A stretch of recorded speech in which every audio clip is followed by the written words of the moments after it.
All right, good afternoon, everybody.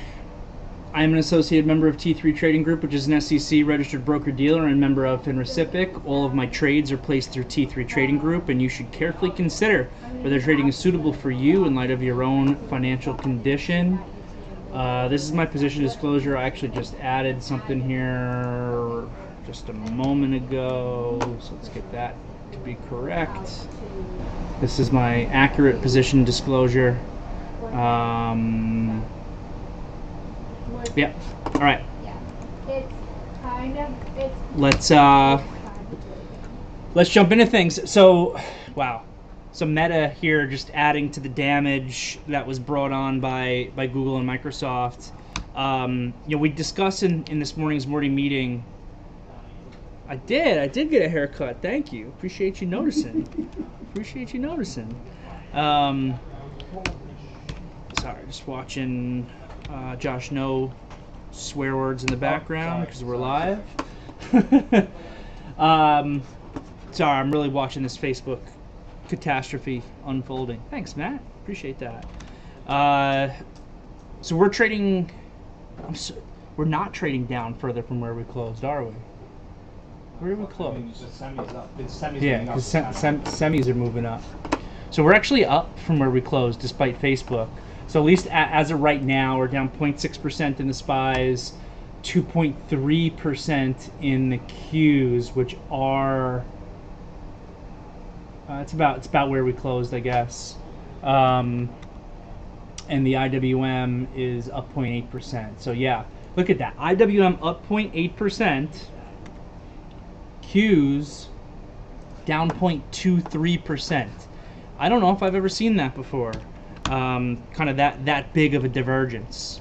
Facebook just broke 115. Facebook numbers didn't look bad until they kind of were given some of that loss guidance on that metaverse. The market does not seem to be liking that. There is a heavy seller here in this Facebook. 115 just dumping on the offer right now. It broke a little bit a couple times and came right back in. Heavy selling going on. Yet we got Clack right now up 3% after hours.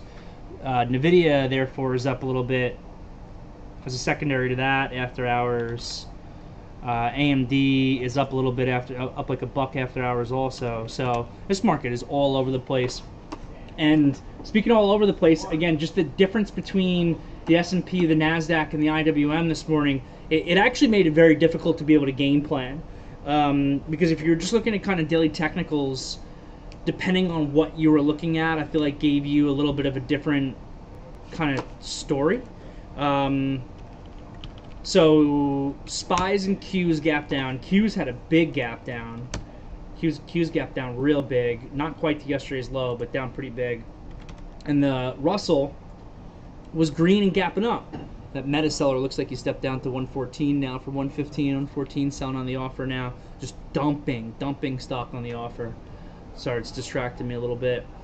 So again, it just made the game plan for today, I thought, really difficult because the IWM has shown really good relative strength, but I don't like chasing day twos, even though it is above some resistance, whereas the Qs are not extended at all because of the gap down. They're still above yesterday's low. You know, technically that means that you probably would want to be a buyer of the Qs and a little bit more neutral on the IWM, but then when you think about the reasons why, you know, Qs are super relatively weak and IWM is relatively strong, it was just very mixed signals.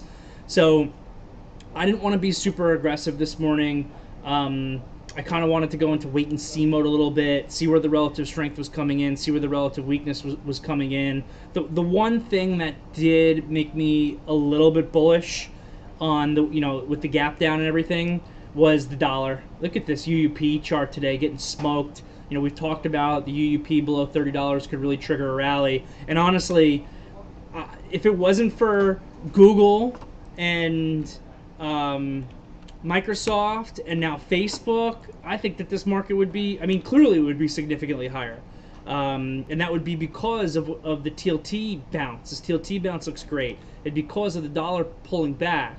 And my thought process, one of the things I traded most actively today was Microsoft. Microsoft ended up closing terribly, by the way. But I was looking for a rally in this thing early on the day because the main reason why they seemed to really hit this thing down after hours was because of poor guidance, but the guidance was FX related. And from what we've seen historically is that the market tends to shrug off bad guidance if it's FX related a little bit better than if it's showing like a more major decline in the company. And that's on top of the fact that, if this dollar, like we've spoken about, is really beginning to top out, then those fears that the company was kind of putting into us with their conference call and guidance could also be out the window. So I was looking for Microsoft this morning to make a move into the upper 230s to 240. 240 was kind of like going to be my reach target, just filling a percentage of that gap. This thing traded really difficult off the open. I had initially bought a feeler pre-market. That feeler went against me, but then I was trading this a little bit more heavily versus like 230. At 230 very luckily held, and I did not get stopped out when that new low came in here at 935, and then I caught the move I was looking for into these upper 230s. And I'm surprised the degree to which this failed. And I know part of that could have been brought on by the market, because this market was also hectic. That big gap down for the SPYs, especially big gap down for the Qs. Look at this rally. I mean, Qs pretty much rallied to flat. SPYs went nicely green. IWM was green and went greener and was extended and became even more extended. But everything rolled over in the afternoon. And again, it's hard to attribute exactly, what do we attribute that to? Do we attribute the rollover in the afternoon to the fact that the IWM was so extended at 182.50? Because that makes sense to me.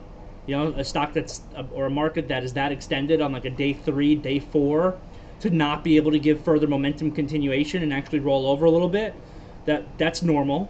Or do we attribute it to, the fact that the Qs had the really bad earnings report from Google, and again, really bad is relative, right? Relative to expectations, because if you actually look at the Google numbers, like obviously Google numbers slowing growth is a concern, and the numbers kind of missing expectations is a concern, but these guys are still printing money. But all that really matters is versus expectations. Google's numbers were not good versus expectations. I actually thought that Microsoft's numbers were okay, not great, not terrible. The guidance wasn't good. That's what hit it down. But again, I thought that maybe we could overlook that guidance because it was primarily coming from FX concerns. So it goes back to the question of, why did we roll over midday? And it's hard to point to it exactly. You could say that the leadership from the IWM was just getting too extended at that point. We're due for a technical correction, and I would agree with you. You could say that the Qs here, which were not extended at the open, they're not extended at the close, just had that added weakness coming in from those earnings reports that caused it to roll over. People maybe now have jitters, probably rightly so, after seeing Google and Microsoft that Facebook and Apple and Amazon are not going to be able to report or perform well on their reports, and obviously you got Facebook really getting smoked pretty bigly here after hours right now. So hard to really put your finger on everything, especially we had the dollar on our side today, we had the TLT on our side today, but let's think about it with a little bit of perspective from the SPYs. Today's at day 4. You don't really see the day 4 continuation too often. If you look at the recent case study that we were looking at, this big rally here in July and August, and by the way, this was a massive rally. If you look at that, there is never a 4-day rally. Right? The best portions were 3 days and then rest, or 3 days and then technical pullback, right? 3 days right here and then rest and pullback. 3 days right here at the end of July, and then August starts with a bull flag. Next leg here, you get this 3 days higher, and then that becomes the top, and we pull back off of that. So to expect 4 days, I always think is going to be low probability. So at the end of the day, we've got a shooting star. Don't love this candle. SPYs, shooting star, IWM, shooting star, Qs, shooting star without breaking highs. But what does this candle actually mean? It means that the market needs to give a technical price or time correction. And that's going to be just fine after a big run. The SPYs here off of these highs and off of this candle, they could price correct down to 375. And 375 was a level that we just broke out from 2 days ago. So maybe we retest 375, we get a higher low there, and the market begins to work its way up, and this small time frame uptrend that we found ourselves in continues. Or maybe they pull back here to 375, make a lower high, and then totally fail, and the big picture downtrend just continues and earnings are trash. A lot of the answer to that, I think, is going to come from Apple and Amazon, to be totally honest. As important as Facebook is right now, Apple and Amazon tomorrow are really going to be the key, I think, to a lot of this. And we need one of these mega cap companies to be able to perform at these prices into this earnings report. Yeah, I mean, Josh here saying that Apple tomorrow could really put the nail in the coffin, and I agree with that, but I agree with it on both sides. It could be the nail in the coffin, or it could be the saving grace. Trying to think if I have anything else to talk about. Market was a little bit tricky. We saw some good opening strength from some of those growth names that we were able to focus on a little bit. Again, Microsoft was a big focus from a trading perspective for me today, and yeah, I really think that's all I got. I'm obviously still watching this Facebook out of the corner of my eye here. Facebook broke that 115, but now 115 is dumping again. Here's my pre-market chart. Yeah, we broke that 115 in Facebook. We got to bounce back to 116.73, and now that 115 is dumping stock again. 114.75 is dumping stock, broke. Really, the figure seller at 115 is the bigger deal. So I think that's all I got. Sorry, I'm slightly distracted, but I'm happy to answer any questions that you guys have. And again, just to remind you guys, I usually do not do, or sometimes I do an abbreviated one, but it's pretty regular that we do not do an afternoon meeting on tomorrow, basically, each quarter. There's just too much going on. As distracted as I am watching this Facebook, because I'm trading it back and forth a little bit as I'm trying to do this afternoon meeting, when it's Apple and Amazon and pins all at the same time tomorrow, it's going to be all moving at the same time. It's going to be really difficult to try to do an afternoon meeting. So that's usually the one day per quarter outside of Fridays where I cancel the afternoon meeting. Wow. All right. Holy smokes. In what? Meta. No, it was lower than this before. I thought 140.21. No, your level one is wrong. The low end meta is 113.55. Give it 2 minutes. Give it 2 minutes. Yeah. Cool. So questions. Scrolling through on the VTF, getting some great compliments about my haircut. I love to see it. It's a hair piece. It's not a hair piece, Josh. It's a doma. It's not real. Guys, please. It's a doma. James wants me to talk about what I see in Meta. Yeah, so the biggest thing is that refreshing seller on the tape.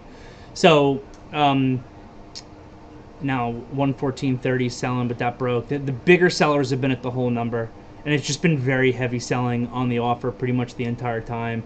We got that one little like $4 relief rally there from the low of 113.55 to that high of 116.75 or whatever it was.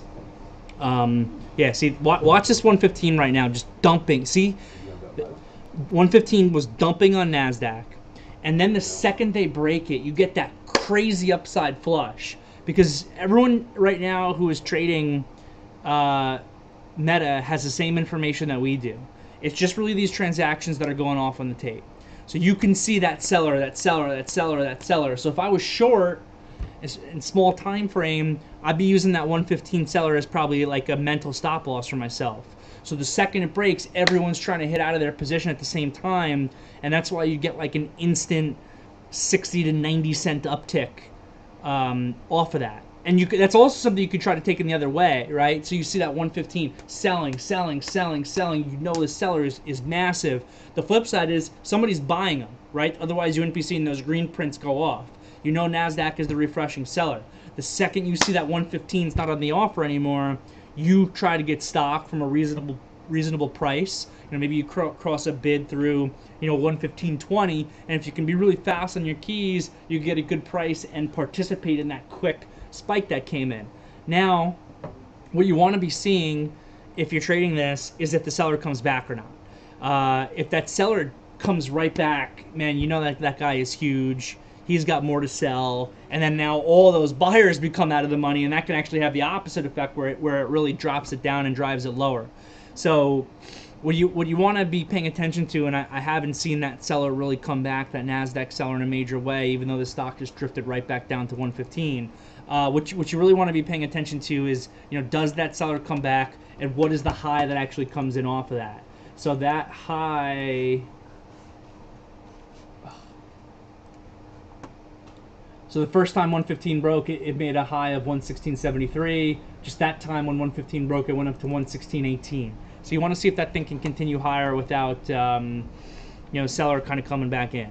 But this thing is just trading very, very heavy. 114.50 just sold a little bit. It broke, but came right back in. Like 114.50 just broke. It upticks very briefly to 115.70, and then instantly that offer just slams back in at 114.50. It's not what you want to see if you're trying to buy this thing. If you're short, it's what you want to see.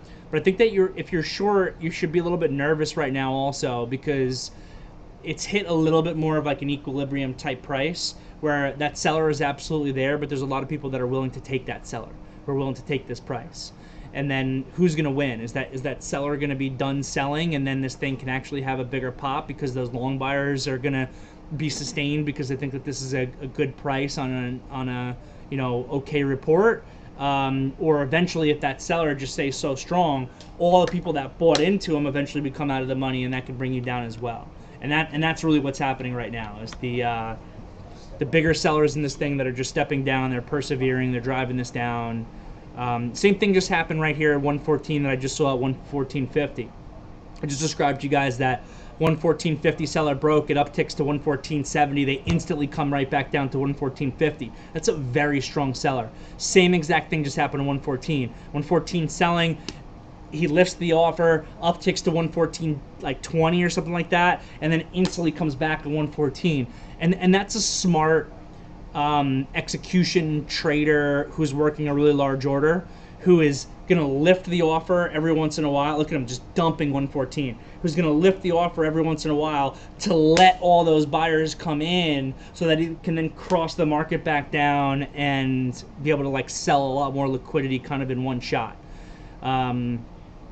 So you really need this this seller to disappear. And 114 right now is just dumping, absolutely dumping stock. Absolutely dumping. So let's see if that could break a little bit. You know, coming down on the offer, 113.72 there, 113.62. That might not be the same seller.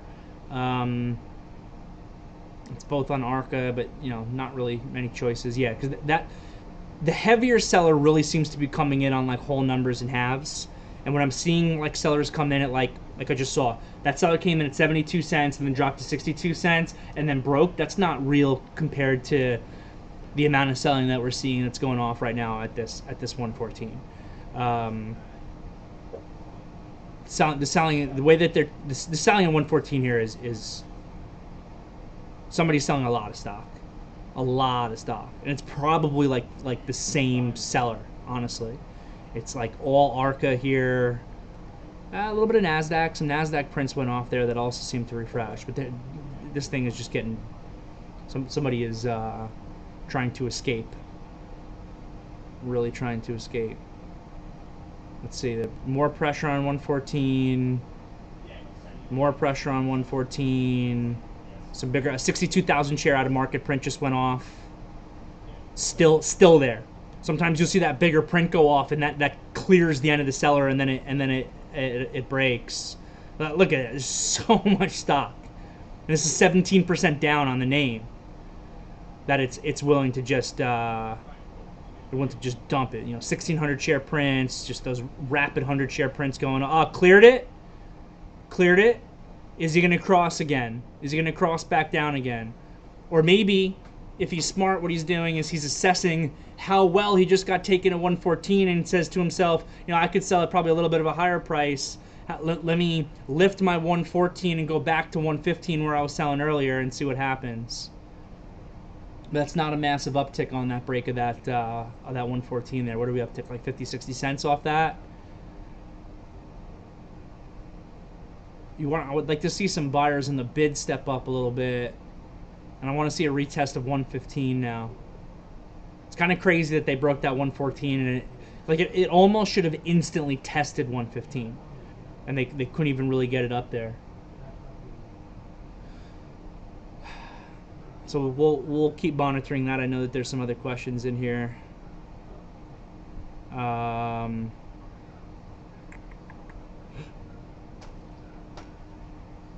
offered as a joke 138.75 short meta and it got filled. Yeah, they did do that really quick uptick. I had offers out in pins. I got filled offers in pins up to like $23 or something. I think my best sale was like $22.99 in pins on that kind of crazy uptick that came. Yeah, you can see that on the chart right there. So that was nice. But that thing's going to be gapping down tomorrow. They're going to gap, I mean, just more pressure on pins, on Snap, on Meta. I mean, the advertising complex right now is just getting smoked. But this is what you see in a recession environment. You know, it's interesting, right? Kind of where advertising is. We're in a unique situation because some companies might be preparing for recession, meaning that they don't want to be advertising. And you've got other companies that can't keep up with demand, so they don't want to waste money advertising. Like, what do we need to advertise and create more demand for when we can't even keep up with demand? And that's why inflation's so high. So bottom line is no one's looking to advertise. But you know, when you come into these types of environments, I think that advertising is usually one of the first things that gets cut. But it also will come back, I think, a little bit quicker on the other side. Incredible that we couldn't test 115 there with this meta. Still could not test it. Traded up to like 114.70 something there.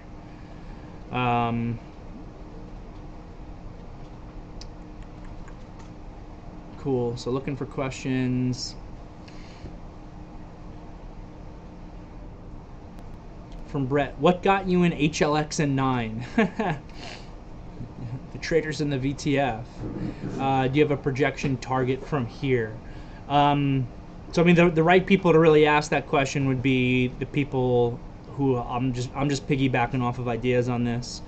Matt Polyak, who you see in here, got me involved in HLX, and Stefan, who has been popping in and out, he's got a couple things going on, is the one who got me involved in 9.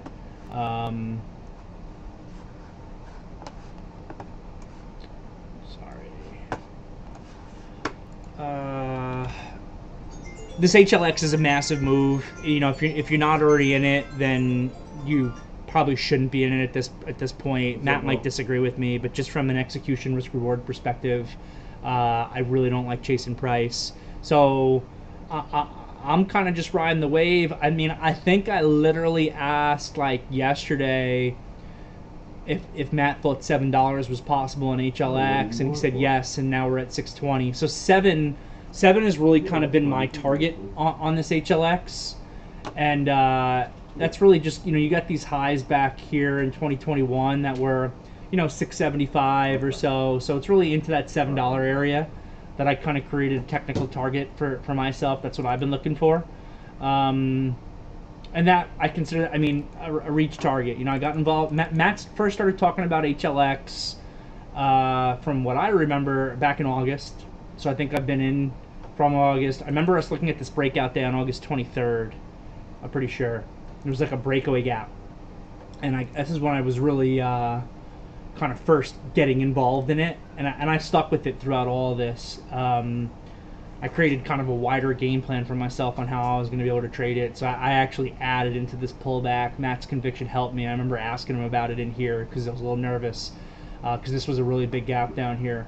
And if it just traded straight down, I might have hit out, but it gapped down. So I managed the position differently and got heavier actually, and then kind of caught this entire move.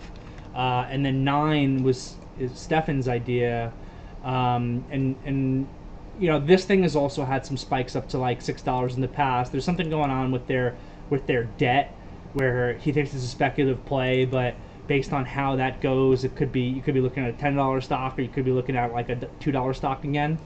So I started building into this one at like $2, and I think it was also back here in like July or August, like $2.30 something cents, I think, is where I was building into this on. Same thing with HLX. When this had this pullback, I was a little bit concerned here, but with this one I had a particularly good price, so I kind of just stuck with it, and I was annoyed that I gave back as much open profit as I did. Now it just has gone on this absolute tear. For this one, I think, even though Stefan has talked about like $10 as a possibility on it if the debt restructuring or whatever it is goes properly, I've really just been looking for a move to 6. And it's got so extended here on this 3-day move that I dumped a lot of stock, and I dumped a bunch of stock in this 9. I do not have very much left. And I sold a lot of HLX today also, to be honest, because even though I was looking for a move to 7, this move is just so fast and furious and has the stock so extended that you know, that is typically when I'm looking to kind of book out a little bit more profit. Pat, if you're here, do you see anything on Coursera? Doing these weird prints up to 13 quarter or so right now. Curious to know if you saw anything on it. Cool. So I hope that helps Brett.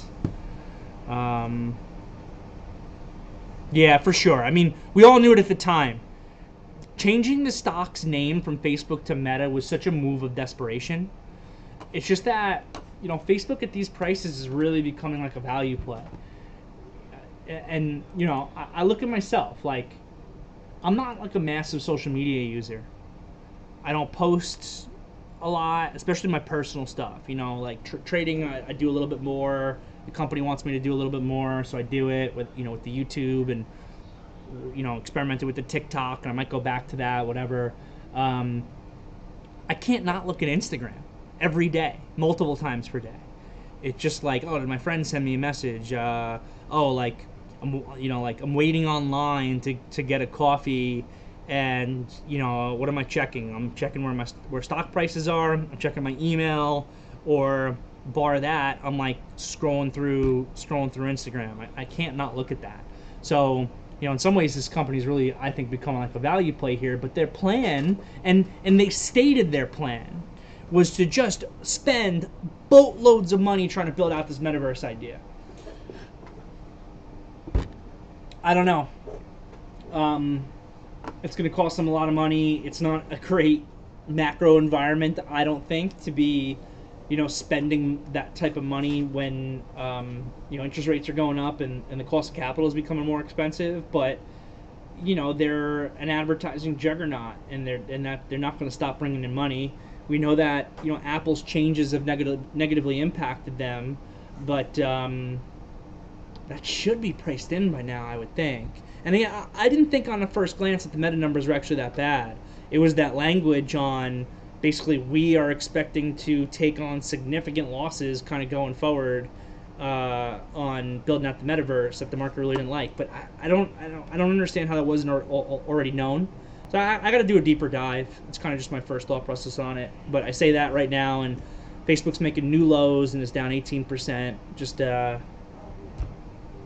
getting absolutely demolished, and that's when it's already been weak, because it's already been getting hit on the other earnings reports a little bit. You know, already been getting hit on Snap, already been getting hit a little bit on Google, and now it's just getting hammered, I don't know when the Meta conference call is. I would just guess 5 p.m. I think historically it's been 5 p.m. I say that as Meta just broke 113. I stopped watching the tape as closely.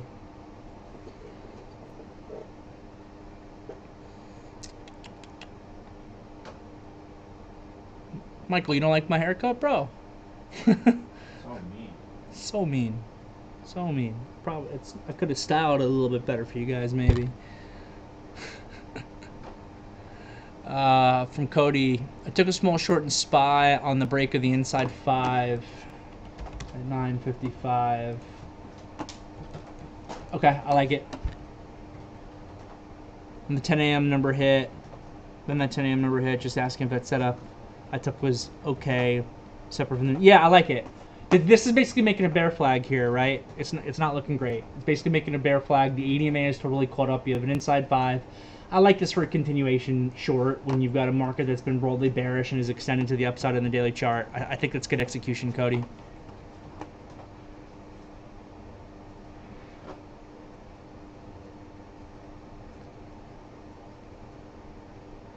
Yeah, Mike, from Mike Reed asking me about the feeler. So, you know, I very, very specifically said that I'm taking a very small feeler on that. And, you know, I've said it in the past, but it definitely, you know, bears worth repeating, especially see that you got the little trial thing next to your name. So you're probably a little newer in here, but, you know, hope you're sticking around. If I'm putting on a real small feeler, which is what I did with Facebook also, that kind of means I don't have a stop loss. And I always want to separate, because my job working with you guys is pretty difficult, because I want you all to be the best trader that you can possibly be. So I always try to teach what the right thing to do is. And then I always want to be honest at the same time with everything that I'm personally doing. And then sometimes what makes my job difficult is because what I'm doing might not necessarily be what I would consider the right thing to be. And it might not be something that's appropriate to you, and it might not be something that's appropriate to anybody else. So, you know, for myself, when I have an idea, and the technicals have not yet confirmed that idea, I usually will, it's not unusual for me to start with a very small position. A position that would be inconsequential for me if I bought Microsoft at that 234 and Microsoft dropped to $200. Obviously, I don't want that to happen. I don't ever want to lose any money. But it's a amount of stock that's going to be relatively inconsequential for me, even in those moves, because I'm buying based on an idea without technical confirmation. But when I do that, it helps me focus on the stock to look for the technical confirmation to be able to get in and get heavier. I got heavier in Microsoft, like kind of going into that 230. That's when it looked a little bit better to me. And then I was communicating with you guys if it could. I remember saying here when this thing was getting stuck a little bit between 231 and 232 that if this thing could break up above 232, you'd be running into the ADMA because that's catching up pretty quick. But that would be a reasonable move of, you know, $1.50, $2, so like 233.50 to 234. And then beyond that, I could get my move that I was originally looking for into like the upper 230s to 240. Really, 240 was kind of my bigger target on that. So, you know, I'm starting with that feeler position here in front of this like 234 for sure, which is very light. And I'm waiting and I'm watching and I'm letting it bleed against me, to be totally honest. And I'm telling you, this is what I'm telling you what I'm doing. I'm not saying that you should do this. I'm not saying it's the right thing to do. It's right for everybody. I know that for me, it helps me trade. And then I look to get, if I'm heavy, I need to have a stop loss. You know, if I'm heavy, I need to know this is it. This is exactly how much I'm risking. But on a small position, you know, I can let that go against me a little bit. So I hope that helps, Mike, and happy to answer any other questions that you have on it. From Rex, could you talk about how you decided to go long on Apple and Amazon this morning at 9:40ish when Apple just break through 150 on Apple? Well, the Apple one didn't work. The Amazon one, is it broke this low? I don't remember this breaking this low. Oh yeah, now I remember. So Amazon was first. off the open here, so we know that $115 in Amazon is an important technical level.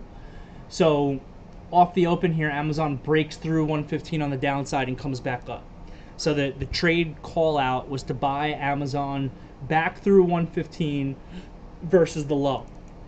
And that would have yielded you 19-20 cents worth of risk on a stock where it's trading at 115 with the ADMA like $3+ above it. Granted, that ADMA is rapidly coming down, but that's a good risk reward off of a daily level, especially when Amazon is only down this much as a secondary play to companies that are not Amazon, right? It's down because of Google and Microsoft. And again, it's a big daily level. So that was that trade. I like that trade, and it gave a nice little bounce here to 116. And then it kind of failed out, and it made new lows. So, you know, if you were long there and you got stopped out at that low, it's unfortunate, but it makes plenty of sense. And then, you know, like what Cody was saying, then the number comes out, and the market gets a lot stronger, and Amazon gets a lot stronger, and it kind of begins to go. So that was Amazon, and then Apple was the same trade. It was just more risk, and it was with 150. 150 has been like an important, you know, kind of psychological number here for Apple. It's been a little bit important on the daily chart, but it's extended into it. But it's also been relatively strong. Breaks through 150 on the downside. And again, you got some extension here. Your ADMA on the 5-minute is, you know, 151.40 when this thing's breaking through 150. So this one was a little bit more risk, so I actually didn't like it as much as I liked Amazon. But I said, guys, this is basically the same trade. You could buy Apple back through 150. It's a counter trend trade. It is extended. Book profit quickly. Get your risk covered quickly. But you could buy Apple back through 150 versus this low under the exact same concept as kind of Amazon there. And in this case, you're taking a little bit more risk. You're taking like 38 cents risk, which is the main reason. The main reason why I liked Amazon better was because it was more extended, actually, and it was less risk, so better reward for the potential risk. And this one, you know, gave a nice bounce. Then unfortunately, just like Amazon, it kind of broke that low before, you know, improving a little bit with the market. But that's the idea there. To understand that daily level, and then, you know, when it breaks through that level, a lot of people are getting stopped out, and then you can buy back on the way up. And when you're buying back on the way up, you know that there's going to be less longs that are there. They might have to chase back in, and anyone that shorted through the level is potentially getting squeezed. So anybody that shorted, you know, anybody that, going back to the Amazon, anybody that got stopped out on the break of this 115, they're not going to be selling on the way up anymore. It makes it easier for this thing to bounce. And not only are they not going to be selling on the way up, but there's the potential of shorts that kind of came in that can also get squeezed. So it potentially makes it even easier for the stock to go up. Let me read the rest of your question. Yeah, but that is the confirmation. You're saying without giving confirmation, that is the confirmation. In both of these situations, you're not putting bids out in Amazon at 115 or below 115 and hoping that it comes back. If Amazon breaks through 115 on the downside and just sells and sells and sells and sells and sells, you never buy. The fact that it's going back through 115, that's about as much confirmation as you can get, and you're buying on the way up, which is what I always kind of preach, right? Like even if you want to go counter trend or like counter momentum on a stock, exactly what you are doing here with Amazon, even on that, you're buying on the way up. You're not buying on the way down. So I would disagree with you on the without giving confirmation. That is the confirmation, and that's how you want to execute. Execute back through the level. This Meta, I'm just seeing out of the corner of my eye, is dumping 112 now. This is insane. Dumping 112. Like same seller, 115, 114, 112. Insane. Look what I just said about their stock repurchase. But their stock repurchase? Repurchase. Meta has repurchased $42 billion of stock in the past 12 months at an average price of $300. Sick is that? Talk about poor management. Well, I hope they got a lot more in that buyback tank. 112 just broke there. Let's see if this thing can actually go a little bit. Elon Musk waited 6 months to buy Twitter, he would have got it for half the price. Oh, of Based course. on what all these things, Of course. based on what all these things are reported. Let me read the rest of your question here, Rex. So you're struggling with your execution. Okay, so hopefully that what we just discussed helps.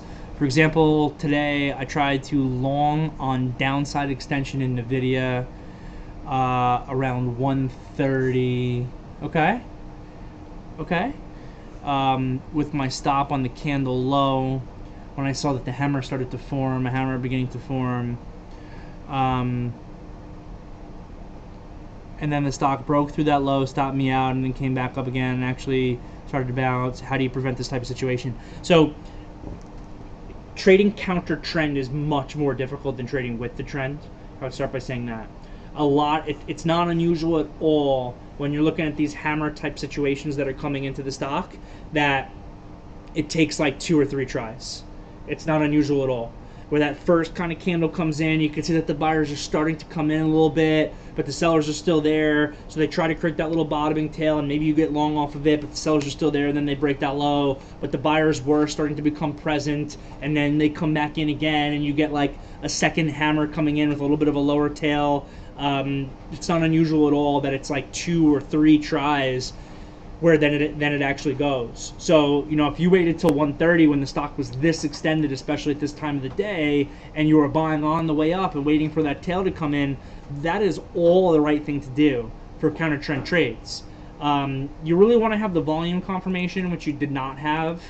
If you had a real pickup in volume somewhere in here, that would increase the probability that you're buying on the right candle, if you will, that's actually going to lead towards the bounce. And there was never, volume confirmation in NVIDIA, like even when it actually worked.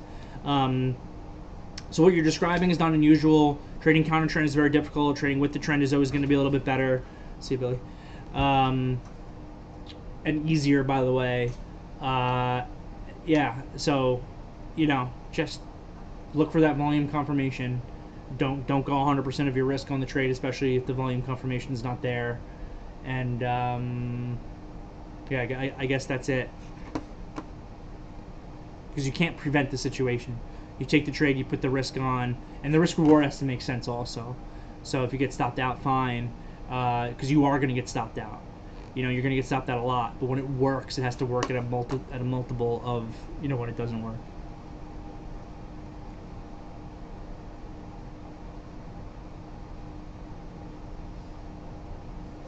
Thanks, Bill. Yeah, happy to do that. 112 is still dumping. 112 is still dumping. And I think the same thing happened again there. And again, I'm really focused more on the questions now. But it looked like that 112 broke, went to 112.20, and then that seller came cross right back down again. Look, there's a 4,700 share print on ARCA, 1,000 share on NASDAQ, 900 on ARCA. They're just taking that offer. This thing will not break. 70K came in on the bid at 111.60. So, like one trade that you could kind of do, just be careful getting a little bit late in the day, and the conference call is about to start, is like you could wait for 112 to break right now, try to buy the break of 112, and you got 70,000 shares in the bid at 111.60 to potentially give you some liquidity for an out, but you're going to have to hit that manually because you can't really use a stop loss after hours.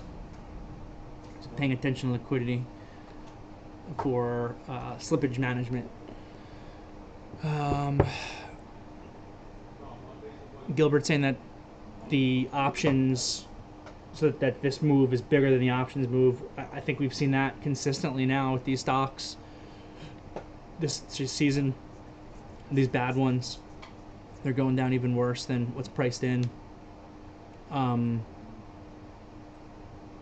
Snap definitely did that too. Snap went down much more than what was priced in. 112 is still dumping. Broke, came right back. Broke. All right. Maybe. Can we get a bag of upticks? There's no follow through on the buying. The conference call should be starting about now. It's so bad that they can't uptick that thing past like 112.20 on that break. And now it's getting hit again. I don't know, if the conference call started. I assume it did. I don't know what's kind of being said on that.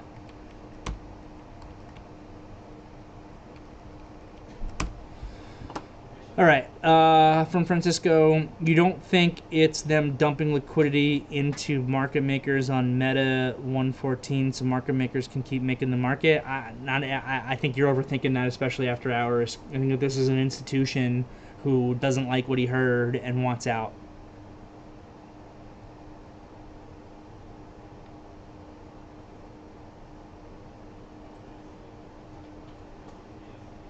Feel better, Matt.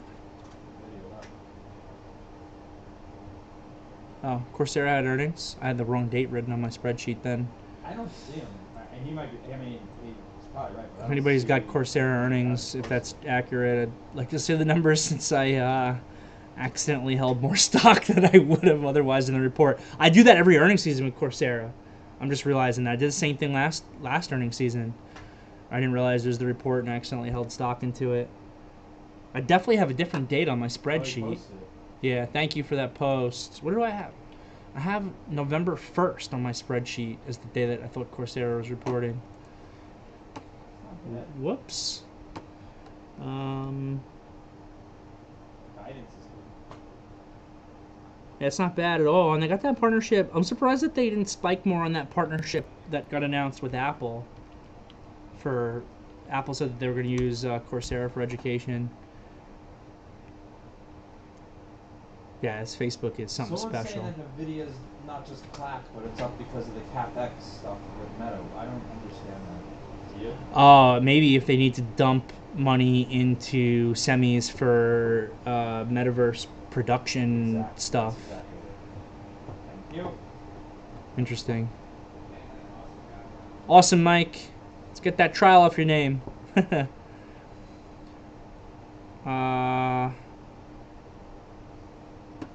And On had earnings also. On's down from where it closed. All right, gangs. Oh man, I'm losing it. What a week this week is. The selling in this meta is absolutely relentless, off 20%. See ya. Wouldn't want to be ya. Have a great night, everybody. We'll assess I don't even know how the market's going to handle. I'm curious to see how we gap. If we shake it off, that's incredibly bullish for the market. Well, you got the semis trading up after hours. You got Meta smoked after hours. What's going to weigh more on the market? How's the market going to interpret what? It's going to be really interesting to see how we gap and continue to trade off this. And then whatever we figure out based on tomorrow's session is then going to be out the window right when the market closes again tomorrow, and then Apple and Amazon reports. This week is crazy. Once again, it comes down. I don't know when or why Apple and Amazon started reporting on the same day all the time. That didn't used to be that way. But now the Apple and Amazon reporting on the same day is so hectic. This week is so crazy. I think we've had a couple quarters where Google was the same day as them also. We had all three report. Hectic. All right, guys. Have a great night, everybody. See you all tomorrow.